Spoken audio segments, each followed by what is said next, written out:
Hi, and welcome back to the channel. Today we're diving into one of the most essential tools for genealogists, a successful search strategy. Now we all rely on searching in our research, so to speak, and in this video I'm sharing 25 tips and tricks to help you become a better genealogist and get the most out of your searches. So let's jump straight in. Number 1, start with a broad search, then refine it down. When you begin searching, keep it broad, start with fewer filters because, as we'll see later on in this video, records can vary in spelling, dates and details. Narrowing too quickly may cause you to miss important information. Number 2, use wildcards to capture name variations. Wildcards are available in most online searches and are a powerful tool to capture different spelling and variations. Typically, the asterisk sign replaces multiple characters and the question mark will replace just one. You can use more than one question mark in your search, but you can use a combination of both. Number 3, include nicknames, married names and abbreviations in your search. People often went by nicknames, changed their name. My grandfather was Stephen Bousfield, but everybody called him Tim. Now after marriage, people use maiden names very rarely after marriage, or use abbreviations, so don't limit your search to just one version of the name. Now be cautious with exact searches. Most of the online tools allow you to click exact, but using exact searches can be very restrictive. Records often contain small errors or alternative spellings, making exact matches unlikely. As I said earlier, start with the broad search settings to capture more possibilities. A good search strategy is, if you can't find who you're looking for, search for friends, associates or neighbours. This is called a fan network. So when you can't find your ancestors, look for their friends, associates and neighbours, especially in census and immigration lists. People often 100 years or more, they travel together or live together in groups, so if you can find an associate or neighbour, often you can relocate your family. Number 6, check step-parent or guardian names. Children sometimes adopted the names of the people they live with, like step-parents or guardians, temporarily while they lived in that house. Then they'll revert to their given name later on. So if you've lost track of someone, try searching under the step-parent or guardian's name, or even a neighbour. If it was a definite family and a child went to live with a neighbour, often they use that neighbour's name, or the census recorder would use that neighbour's name. Number 7, be aware that families often reuse the names of children who passed away, especially in the Victorian age. So in the past, it was common for parents to keep a later child after a deceased sibling. It wasn't regarded as morbid at all. So keep this in mind when you see the same name in a family but different birth years. It could be two different people. Number 8, understand naming conventions. And this is a clip from Family Search Wiki. And I've run into this a number of times where you may have 3 brothers, 4 brothers, and they all named their first son after a paternal grandfather. So you'd have 3 or 4 men roaming around at the same age with the same name. So this is a typical one. People didn't always stick to it religiously, but if you look in the Victorian age, in the Anglo-Saxon world especially, they stuck to something like this or used a variation of this. So naming conventions can lead to the same names being used repeatedly in extended families. So the way you get around this is to pay close attention to the age, relationships, look at marriage records to distinguish between individuals with very similar or the same name. Number 9, look at phonetic spellings. Literacy rates varied, and even when people were literate, the skill of literacy wasn't as good as it is today. So spellings were very inconsistent. I've seen this many times in my own research. Names are often spelled how they sounded, especially with a foreign name. So try searching for phonetic variations. You can Google or use AI to find out what the typical phonetic variations of the names that you need to search on.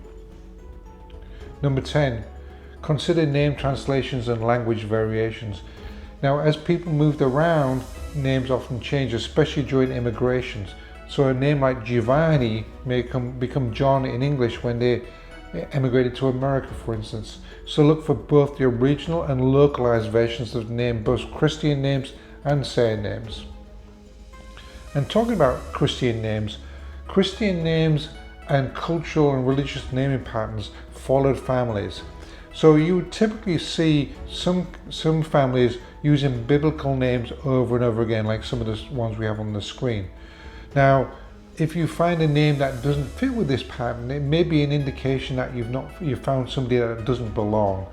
So for instance, in the families I'm looking at, Stephen, John, William, and David came over time and time again, but there was no Daniels. So if I saw a Daniel, it may well be that that person didn't belong in my family. So understanding these practices can help you in your research. Number 12, immigrant names were often localized, so search for both versions. Now after immigration, many names were changed to fit local customs or maybe prejudice.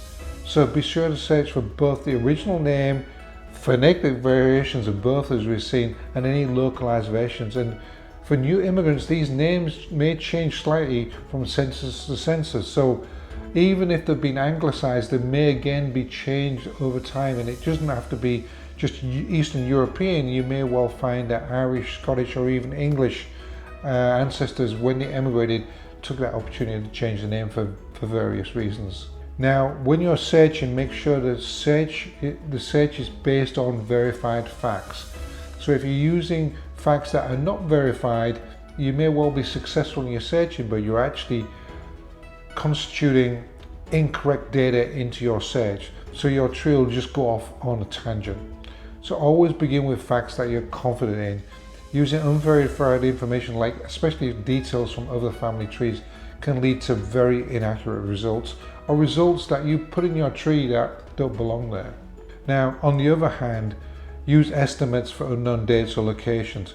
Don't leave these blank. Even though we're starting broad, you will know within 15-20 years when somebody was born. So use these estimates to get within certain things. Now, I've shown here a broad timeline. I often broke these timelines down for people I'm researching, so I can see, okay, when about would they be married? When about would they have grandchildren? When about would they be owning property? So I can estimate this. So all I need is a birth and a death, and I can look at a time like this and go, okay, I need to be searching for residences in this area at this time. So number 14, use estimates. Number 15, official records contain errors, omissions, and inaccuracies. Even today we can see formal records, official records with mistakes in them. Back in the day, there was a lot more mistakes. People were slipshod, maybe took guesses. So records are not perfect. Clerical errors, omissions, and even deliberate lies were common. So even when you're finding an official primary source, you always need to verify using different sources so you can triangulate the information. Number 16, be cautious of online family trees. I've mentioned this already. Many, if not most, family trees contain mistakes, and in my opinion, this is controversial. The bigger the tree, the more mistakes it's likely to have. So if you see a tree, do not copy it. Do not copy into your tree. Treat it as a starting point. Maybe it'll contain sources that you can verify, but always go to primary sources to avoid spreading inaccuracies. So again, be very careful of online trees. Number 17, when you're interviewing relatives, family stories and legends may not be accurate. All the histories are wonderful, but they may be exaggerated or misremembered. So use family stories as clues, but you need to cross-check and validate them. And we've all genealogists come across this, where we've been told a story or a myth, and it turns out to be not true or partially true or based on something else completely. Number 18, watch for intentional age falsifications. Some people lied about their age for various reasons, like marriage, military enlistments. My grandmother lied about her age all her life. It wasn't until I found her original birth certificate we actually knew her age, and that was so she could have got married. So always cross-reference ages in different records to make sure they can match. Number 19, I've mentioned this a couple of times, focus on primary sources. Primary sources are the original certificates and documents, vital records. And these are the most reliable, even though they can contain mistakes. Prioritize these over secondary resources. And if you don't understand whether one's primary or secondary, do your research. You can look this up on Google or use ChatGPT or something to discuss whether something is a primary source or a secondary source. So things that you may think is a primary source, like your date of birth, is a secondary source. Somebody's told you that. You don't know that for a fact. You may have been there, but you're not old enough to remember. So always look at these things, understanding what's primary, what's something that is being concurrent and recorded concurrently. Number 20, account for regional date formats. Now, this tricks us up even today. So for instance, 10/12/1845 could mean December the 10th in Europe or October the 12th in the US. So be aware of where the records are coming from and the date formats in different records in different countries. And while I'm talking about date formats, always use the standard genealogical date format, which is day, month, year. So two days, 3 for the month and 4 for the year. This standardized format helps to avoid confusion, especially when you're sharing your research. So again, write the date like 12 Oct 1845 to ensure that everybody understands which date you're talking about. And while we're talking about dates, you need to be aware that if we research in the past, in 1752, Britain and its colonies switched from the Gregorian calendar, and they moved the New Year's Day from March the 25th to January 1st, and lost 11 days in September. So be cautious when you're doing research around these dates. Be aware that the Gregorian or Julian calendar will give you different years over a certain period of time. And this is a bugbear of mine. Don't assume baptism dates align with birth dates. I see this all the time in Ancestry where somebody's written a birth date and it's based on a baptism. Baptism didn't always recur right after birth. And some people were baptized twice. They were baptized at birth and there was a formal christening ceremony later on. And I have relatives that were baptized as late as their 40s and 50s for various reasons.